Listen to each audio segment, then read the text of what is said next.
Welcome to University, a podcast for young people navigating life's big transitions. I'm Annmarie Adam, your host. On University, you'll hear stories from college students. You'll get tips from experts.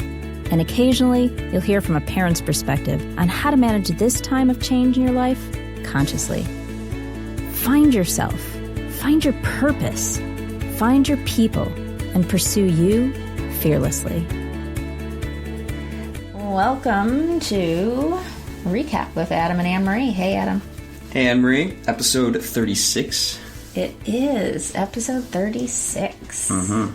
I like our recaps. Thanks for doing it with me. Yeah, I like them as well. I think it's a good way to kind of conceptualize what our listeners and we listened to the week before. Yeah, so let's hear from you guys. Tell me, what do you guys think of the recaps? Are they useful? Are they helpful? Do you like them? Is there anything you want us to address that we're not addressing? Give us a little feedback. I'd love to hear from you. Mm-hmm.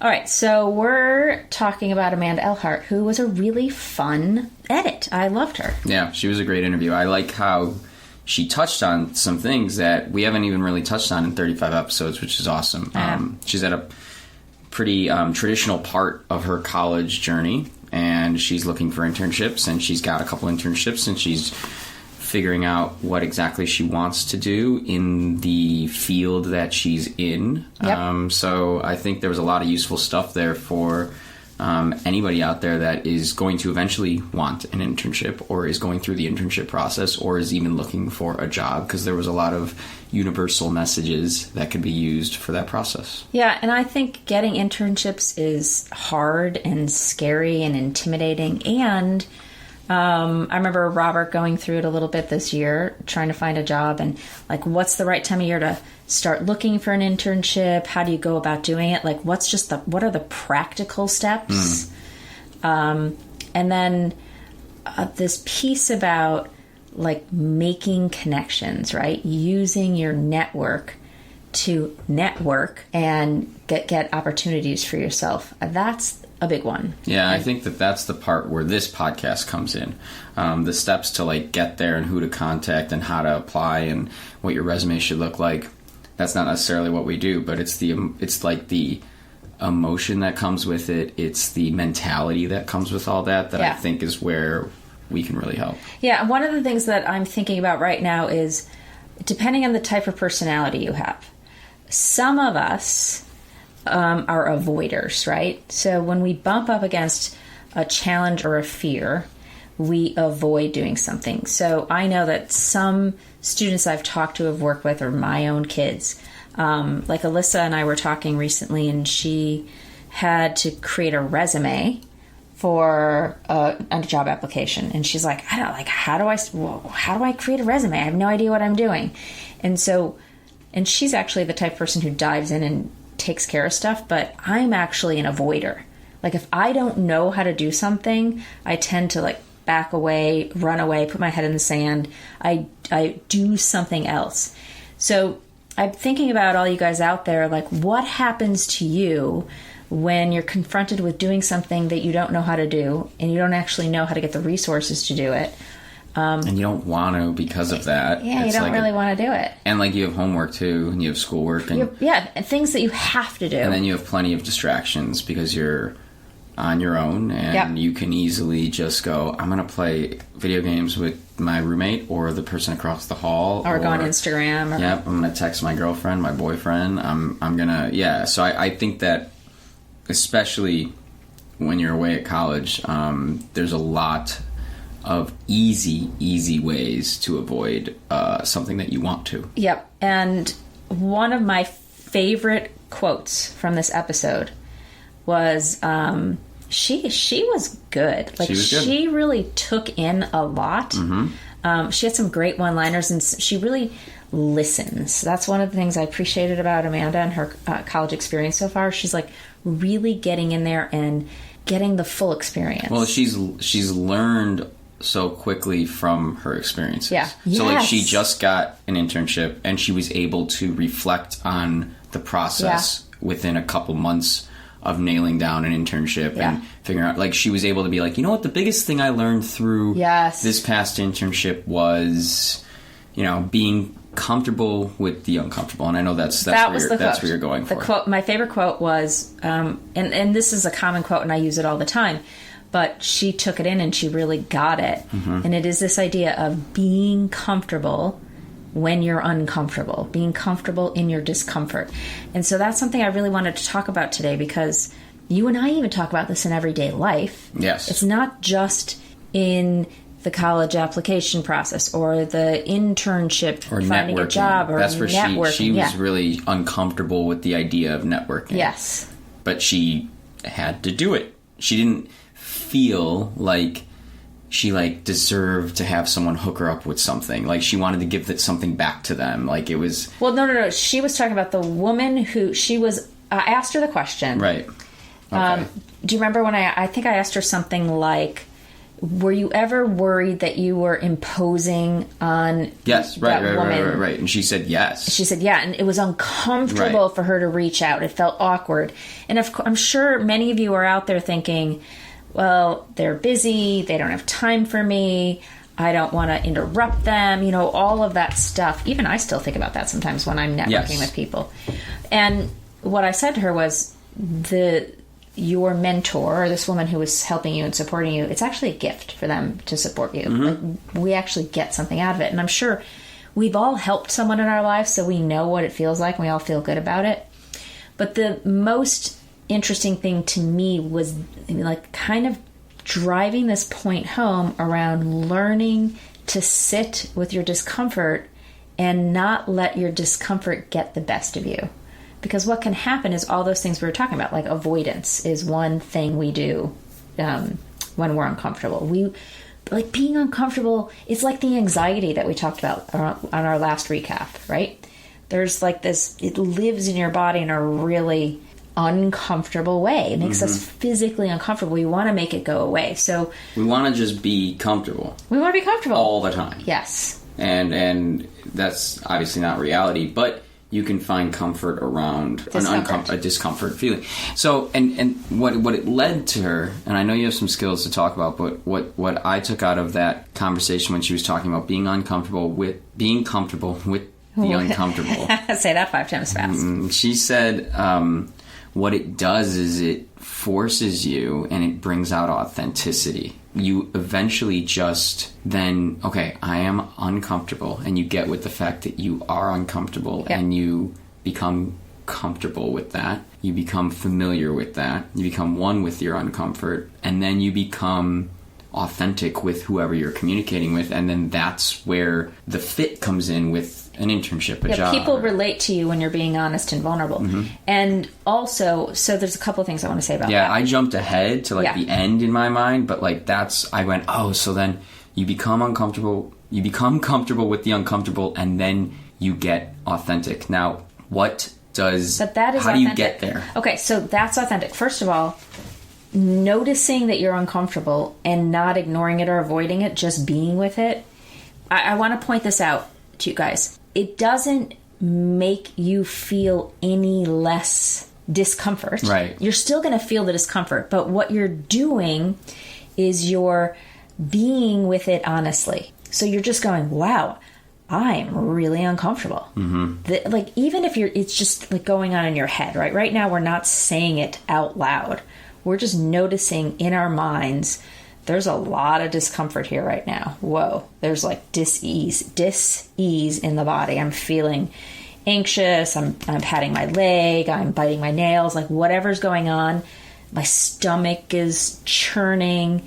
I'm uncomfortable. I don't want to send this email. I don't want to pick up the phone and call this person. I don't want to text this person. So then, and how many times have you avoided a text for a reason of being uncomfortable, or avoided an email? And so that's a place where I think a lot of people can relate. Yeah. So first thing, this is the mindfulness piece, guys. This is, being aware, like staying aware and being in touch with what's going on, who you really are, and using your body to develop awareness around your feelings. So that's the first piece.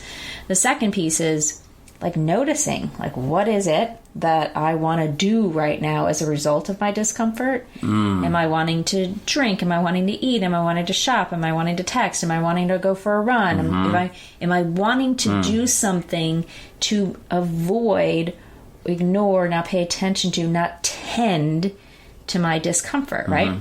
That's the second piece. I did that all day today. Were you uncomfortable with something? I'm going to Japan this week. I just wanted to be on the flight to Japan. Yeah. All and that so, prep.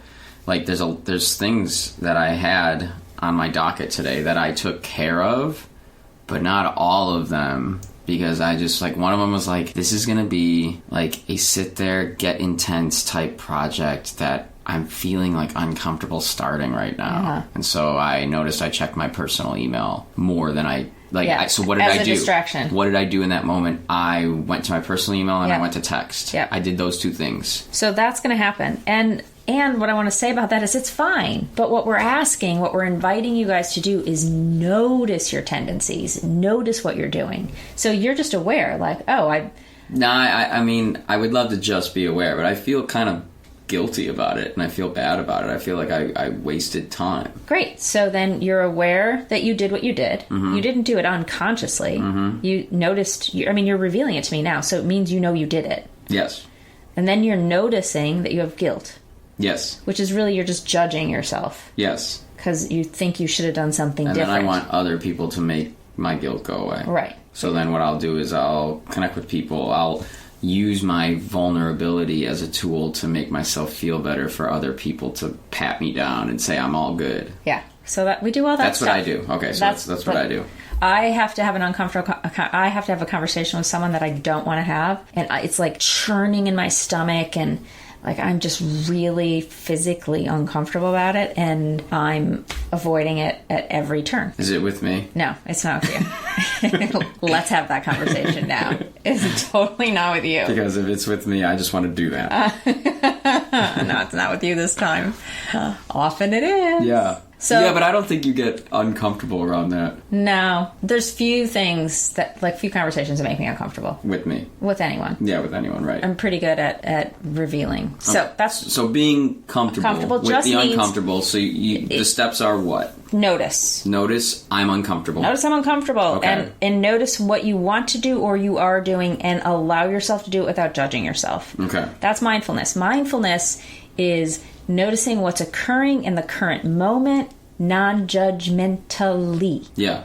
So I'm distracting myself with personal emails. I'm just doing that. The sky's blue. The sky's blue. Yeah, okay. I don't like the sky blue. I don't dislike the sky blue. The sky is just blue. That's non-judgmental awareness. I am aware of what's going on, and I'm not judging it good, bad, right, wrong. Yes. And that's really all there is to it. Yes. So then, at that point, you become empowered to choose. So you're either choosing your behavior consciously or choosing your behavior unconsciously. So you're going to go, wow, I notice I'm uncomfortable, and I'm checking my personal emails a lot. Wow, that's a flag for Adam that I'm avoiding. Yes. In that, you get to go, oh, I'm doing that thing again. Do I want to keep doing it? Yeah. So there is your choice point. And now I get to go, yeah, I mean, I'm going to Japan in 2 days. Now I get to just be like, I mean, I don't have to make excuses, but I can be at least comfortable with the fact that I was uncomfortable, and I can go, I want to keep avoiding right now. I am choosing to avoid, and I can give myself grace. Like, it's okay.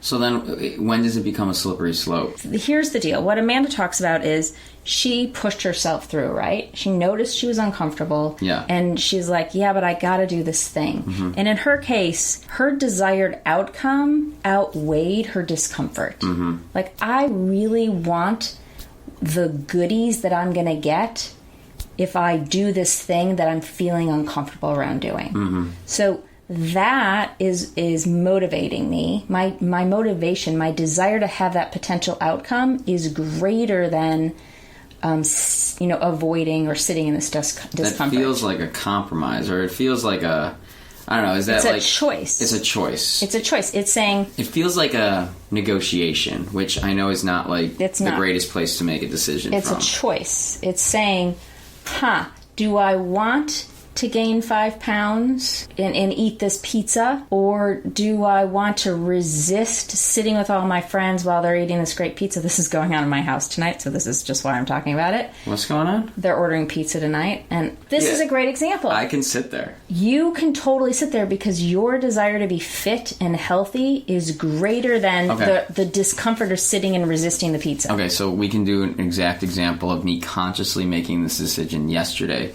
with my coworkers at lunch. Okay. So our last lunch together, we have a few people that are moving on to amazing promotions, but we're going to lose a few team members. And so, like, we had a lunch together yesterday. We went to Pequod's, went to get pizza, lunch on a Thursday. Thursday is my workout, play softball, eat fit, completely fit day, set me up for a nice mentally healthy weekend. Okay, right? That's your thing. That's what you do every Thursday. That's what I do on Thursdays. And I have very little movement on that. Flexibility. Now, that's different work. But I sat. Yeah. I ate beforehand. Yeah. So that I would not be hungry at lunch. Yep. And then be frustrated. Yep. So I made a conscious decision to eat beforehand. Yep. Sat there. Pizza came out. I wasn't that hungry. I was offered pizza. I said, no, thank you. I already ate. I'm just going to hang out with everyone. Right? That's uncomfortable to do around a table of like 7 or 8 people. Well, this is great. Like that was really uncomfortable to do. I remember going, this is going to be weird. You know, like, it's weird. Social pressure. Yes. And my coworkers were not like, dude, eat. No, I get it. But like, we're all sitting. Yeah. You feel it. And I feel, they're not judging me either because they know who I am. I'm judging myself for not being able to just join in the festivities. But I remember going, you're going to mentally drive yourself crazy for the next 24 hours if you indulge. You won't even make it to the gym if you eat deep dish pizza like 2 hours before you're supposed to go to the gym. Like, it's going to derail your night the way you think of it. So you realized that it was uncomfortable to make this decision, but it was more comfortable to not eat it than it would have been to eat it. Yes. And so, I mean, think about... I made that decision at the table. Think about peer pressure. Like, you're out and all your friends are drinking and you don't want to drink, but back in college when that was going on. How uncomfortable is it to say no? You know, like, there's so many times in which you have to push past these moments of discomfort to get your greater good, get the outcome that you really want. Or you consciously give in.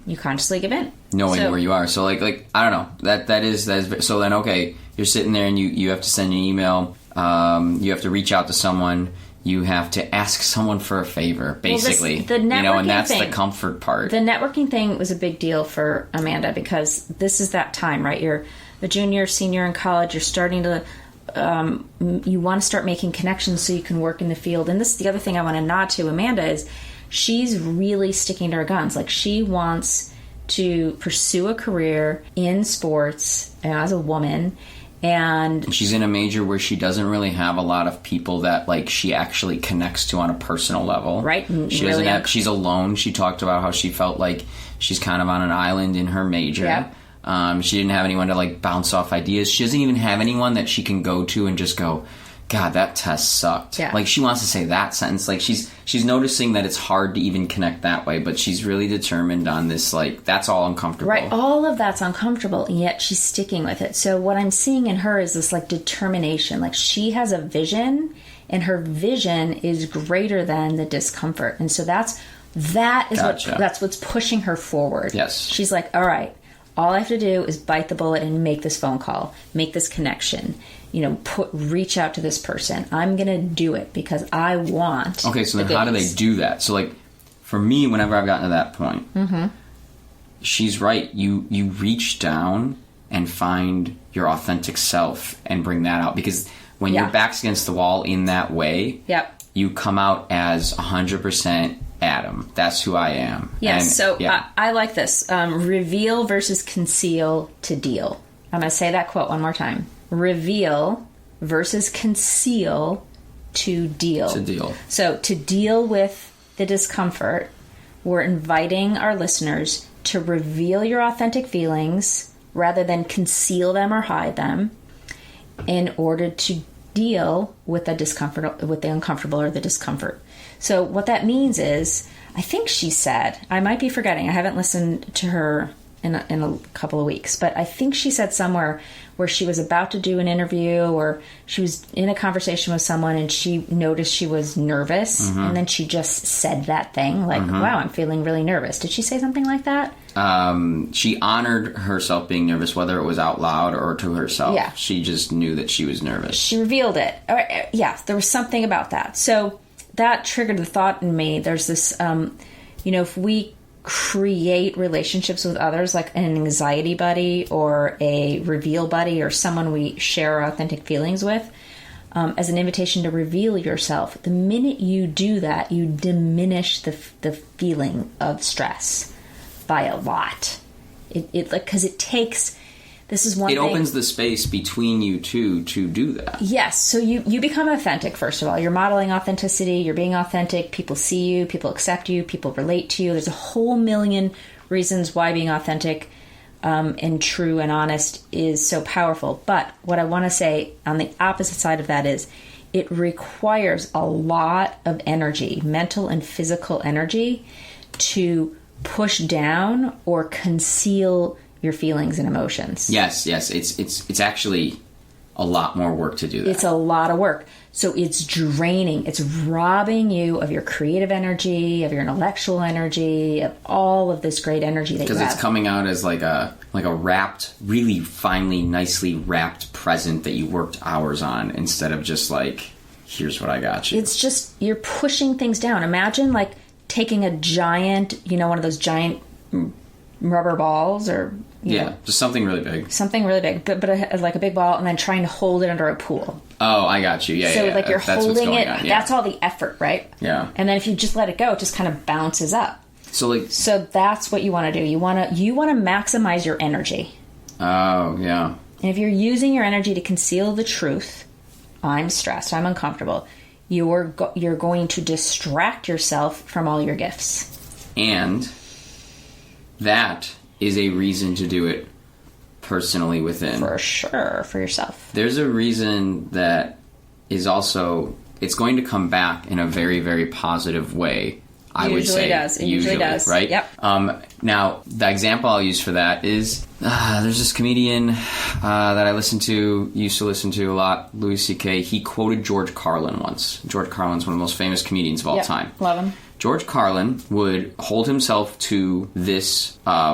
George Carlin would hold himself to this every single year. He would put together an hour of comedy every year. And that's really hard to do for a comedian. So he would do it no matter what. He'd be like, in whatever, spring, my hour of comedy comes out. And he goes on a tour, and then the tour is over, and now it's time to start a new hour of comedy. Now, you do that 5 times in a row. Most comedians only put out like 2 or 3 in their whole career. So you do that like 5 times in a row, you're going to run out of material, right? Mm-hmm. And what he would do is he'd get back to his like workstation and he'd go, okay, I'm going to write a new hour, and he'd take all of his material and he would throw it in the trash from the previous year. He wouldn't reuse any of it. He wouldn't even look at it. He wouldn't even reference it. And the only way for him to come up with new material was to become more and more authentic. Mm-hmm. And then the more authentic he got, the more popular he got, and the more relatable his comedy was, and the better reception he got, and the more famous he got. He had to dig even deeper to come up with something to say. Mm-hmm. And it's the same concept with... So his content kept getting more and more and more authentic and deep. Because he held himself to this standard, and then took his stuff from before and threw it in the garbage. Well, I would argue, too, that he... each year he was getting better at feeling safer revealing himself. Right. Yes. He would do it to a certain extent. Yeah. He'd be like, all right, I'm going to try this. And then he would do it to us. Yeah. And he would go deeper and deeper. And that's what we're all doing all the time, actually. Yes. One of the things that Amanda talks about is she said when she revealed, she's like, in the end, everyone is struggling with something. We're all actually the same. Yes. And I think that's what you're pointing at, because we are all actually the same. And when you touch on something that someone can relate to, they immediately feel connected to you. Even if it's someone that you're asking, a CEO of a company that you need a favor from, like, there's still relation there that everyone is, like, they connect at a certain level. Yeah, she also said this on the podcast. She said that the woman that was helping her, that she networked with, which was like a friend of a family friend, you know, there's lots of tentacles out. She said, I think she really liked helping me because she remembered when she was in my shoes. And that's so true, because we've all been there. Like, we've all been the college student looking to get their first shot. And she's not doing it. The other thing is, people in that position and people that are in, like, now that I'm at a position, I've had interns before, and I will have future interns, and I will probably hire people. Like, I don't do anything that I don't want to do. Yeah, it's true.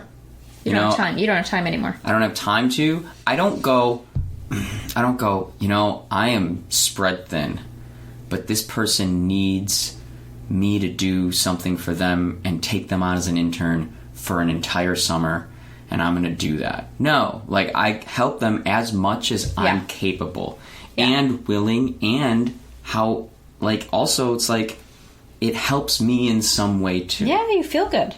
I feel good is one way. I get help is another way. Yeah. I mean, you are worthy in providing people amazing service when you're applying to these internships. Like, I used to think when I was going to the score and working at the Ray, I was just lucky to be breathing in their studio, you know? And, I mean, they actually needed me.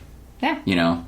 So, like, I didn't value that as much as I probably could have. Everyone's needed. Everyone's valuable. Yeah, I like that.